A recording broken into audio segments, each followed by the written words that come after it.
നീ പ്രാർത്ഥിക്കുക, നീ പ്രാപിക്കുക എന്നാണ് പറയുക. നീ പ്രാർത്ഥിക്കുക, നീ പ്രാപിക്കുക എന്നാണ് പറയുക. ചിലപ്പോഴൊക്കെ നമുക്കറിയാം, ഈ ദൈവം നമ്മുടെ പ്രാർത്ഥന കേൾക്കുന്നതിന് ചിലപ്പം കാലതാമസം എടുത്തിരിക്കും. ഉദാഹരണം, 2024 നവംബർ 1 പ്രാർത്ഥിക്കുന്നു, മറുപടി 2024 ആരംഭിക്കുന്നുണ്ട്. ആ മറുപടി കിട്ടാൻ പോകുന്നത് 2034 നവംബർ 1 ചിലപ്പോൾ നീണ്ട കാലം നമ്മൾ കാത്തിരിക്കേണ്ടി വരും പ്രാർത്ഥനയ്ക്ക് ഉത്തരം കിട്ടാൻ. ചില പ്രാർത്ഥനയ്ക്ക് ഉടനടി ഉത്തരം കിട്ടിയെന്നിരിക്കും. അപ്പം നമ്മൾ പ്രാർത്ഥിക്കുമ്പോൾ കാത്തിരുന്ന് ക്ഷമയോടെ നമ്മൾ പ്രാർത്ഥിക്കണം. പെട്ടെന്ന് പ്രതീക്ഷിക്കല്, ക്ഷമയോടെ പ്രാർത്ഥിക്കണം. 2, വിശ്വാസത്തോടെ പ്രാർത്ഥിക്കണം. ഞാൻ പ്രാർത്ഥിച്ചത് ലഭിച്ചു കഴിഞ്ഞു വിശ്വാസത്തോടെ. മോളുടെ കല്യാണം നടന്നിട്ടില്ല, നടക്കാൻ വേണ്ടി പ്രാർത്ഥിക്കുമ്പോൾ ഒരു വരനെ കിട്ടിയതുപോലെ ആ ഉറപ്പോടെ പ്രാർത്ഥിക്കണം. അതാണ് വിശ്വാസത്തോടെ പ്രാർത്ഥന.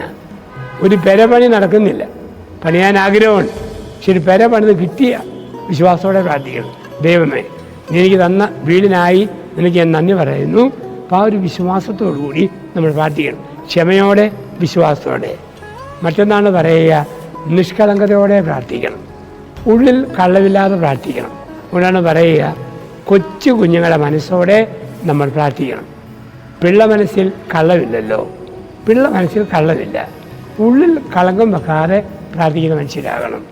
എല്ലാം സത്യസന്ധത, ആ ഉറപ്പോടെ നമ്മൾ പ്രാർത്ഥിക്കണം. പ്രാർത്ഥിക്കുമ്പോൾ ആ പ്രാർത്ഥനയ്ക്ക് പ്രത്യേക ബലമുണ്ട്. അതാണ് സത്യസന്ധതയോടെ, വിശ്വസ്തയോടെ നമ്മൾ പ്രാർത്ഥിക്കണം.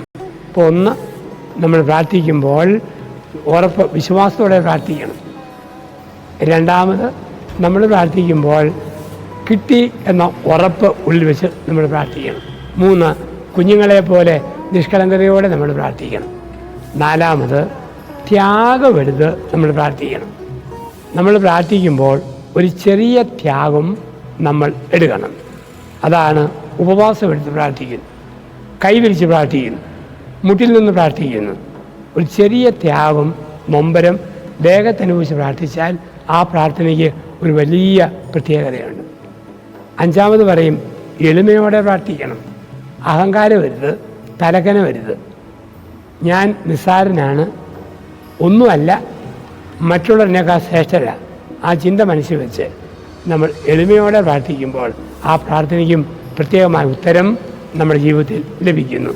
നീ പ്രാർത്ഥിക്കുക, നീ പ്രാപിക്കുക. പ്രാർത്ഥനയെന്ന് പറഞ്ഞാൽ സ്വിച്ച് ഇടുന്നത് പോലെ. ഞാൻ അകത്തുനിന്ന് സ്വിച്ച് ഇടുന്നു, മുറിയിലെ ട്യൂബ് തെളിയുന്നു, ഫാൻ കറങ്ങുന്നു. ഇതുപോലെ ഒരമ്മ ഒരിടത്ത് നിന്ന് പ്രാർത്ഥിച്ചാൽ മതി, അങ്ങ് ദൂരെയുള്ള മക്കളിൽ ട്യൂബ് തെളിയും, ഫാൻ കറങ്ങും. വിദേശമുള്ള ഭർത്താവിൽ ട്യൂബ് തെളിയും, ഫാൻ കറങ്ങും. അപ്പം പ്രാർത്ഥിക്കുമ്പോൾ ദൂരെയുള്ള അമ്മയിൽ ഒരു ദൈവികമായ പ്രകാശം തെളിയും. നമ്മൾ എത്ര ദൂരെ നിന്ന് പ്രാർത്ഥിച്ചാലും അതിൻ്റെ ഫലമുണ്ട്. നമ്മുടെയൊക്കെ പ്രാർത്ഥന മഴ പെയ്യുന്നത് പോലെയാണ്.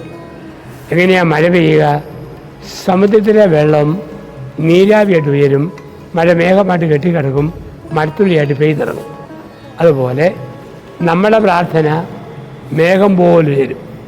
ദൈവസന്നിധിയിൽ പ്രാർത്ഥന മേഘമായിട്ട് കെട്ടിക്കിടക്കും, അനുഗ്രഹത്തിൻ്റെ മഴത്തുള്ളിയായി പെയ്തിറങ്ങും. ഓരോ പ്രാർത്ഥന ഇങ്ങനെയാണ്, മധ്യസ്ഥ പ്രാർത്ഥന ഇങ്ങനെയാണ്.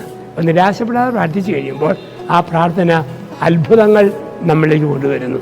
അതുകൊണ്ടാണ് നമ്മൾ എന്തെല്ലാം അസ്വസ്ഥത വന്നാലും ഉള്ളിൽ നൊമ്പരപ്പെടാതെ നമ്മൾ പ്രാർത്ഥിക്കുക, ആ പ്രാർത്ഥനയ്ക്ക് ഉത്തരം കിട്ടും. ചിലർ പറയും പ്രാർത്ഥിക്കുമ്പോൾ പല വിചാരം വരുന്നു. പ്രാർത്ഥിക്കുമ്പോൾ പല വിചാരം വരാം. പ്രാർത്ഥനാ സമയത്തെ പല വിചാരം പ്രാർത്ഥനയെ വിഷയമാക്കണം. ഒരു ബിഷപ്പ് ഇടവകയിൽ വന്നു, ആൾക്കാരോട് പറഞ്ഞു, മനുഷ്യൻ പല വിചാരങ്ങളാൽ ബന്ധിതനാണ്, 5 മിനിറ്റ് പോലും ഏകാഗ്രതയോടെ പ്രാർത്ഥിക്കാൻ പറ്റിയില്ല. അപ്പോൾ ഒരു അമ്മച്ചി പറഞ്ഞു, പിതാവേ 5 മിനിറ്റ് ഏകാഗ്രതയോടെ ഞാൻ പ്രാർത്ഥിച്ചാൽ പിതാവ് എനിക്ക് എന്നാ തരും? പിതാവ് പറഞ്ഞു, അമ്മച്ചി പ്രാർത്ഥിച്ചാൽ 50 രൂപയും ഒരു മെഡലും ഞാൻ സമ്മാനം തരും. ഞാനിപ്പം പ്രാർത്ഥിക്കും, പ്രാർത്ഥിച്ചോളാൻ പറഞ്ഞു. അമ്മച്ചി കണ്ണടച്ചു, കരങ്ങൾ കൂപ്പി പ്രാർത്ഥിച്ചു.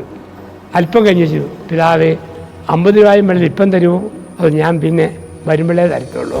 ഇത് മനുഷ്യനിലുണ്ട്. ഓരോന്ന് ചിന്തിക്കുമ്പോഴും മറ്റൊന്ന് ഉള്ളിലുണ്ട്. ചിലർ പറയും പ്രാർത്ഥിക്കുമ്പോൾ ഉറക്കം വരുന്നു. ഉറക്കം വരുന്നതും വളരെ നല്ലതാണ്. കാരണം മനസ്സ് സമാധാനത്തിൽ വരുന്നു, അതിന് അടയാളം ഉറക്കമെന്ന് ഓർത്ത് നമ്മൾ പ്രാർത്ഥിക്കണം.